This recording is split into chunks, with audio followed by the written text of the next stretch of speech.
Kansara DTV news ગુજરાતીમાં આપનું સ્વાગત છે। નજર કરીએ આજના મુખ્ય સમાચારો। કામરેજના સેવણી ખાતે ખેડૂતોનું આંદોલન સ્થગિત। ગઈકાલે રાત્રે ભારે પવનના કારણે મંડપ ધરાશયી થયો।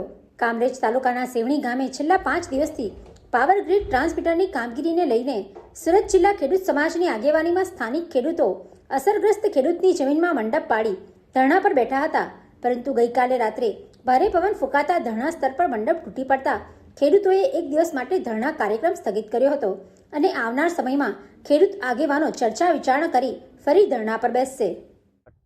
અમે અહીંયા આગળ જ આપણે જે સ્થળ પર ઊભા છે ત્યાં તારીખ 24/5/2024 થી ધરણા પ્રદર્શનમાં બેઠા હતા। ધરણા પ્રદર્શન કરવાનું કારણ એ હતું કે power grid transmission line Vataman Navsari જે જગ્યાથી જતી હતી, જેનો જે જૂનો રૂટ મેપ હતો એ ત્યાંથી ખસેડીને બાજુના જે આપણે સ્થળ પર ઊભા છે ત્યાં આગળ એમ લોકો શિફ્ટ કરવામાં આવી છે।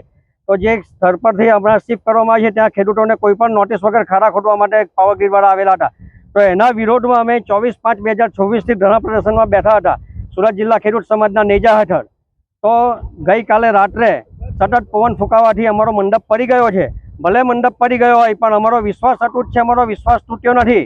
તો એના માટે અમે હાલ પૂરતું ધરણા પ્રદર્શન કાર્યક્રમ મોકૂફ રાખ્યો છે, પણ આગળનો કાર્યક્રમ, આગળની રણનીતિ અમે જિલ્લા ખેડૂત સમાજ સુરત સાથે મળીને, ખેડૂતો સાથે મળીને નક્કી કરી અને આગળનો કાર્યક્રમ અને સ્થળ જણાવીશું।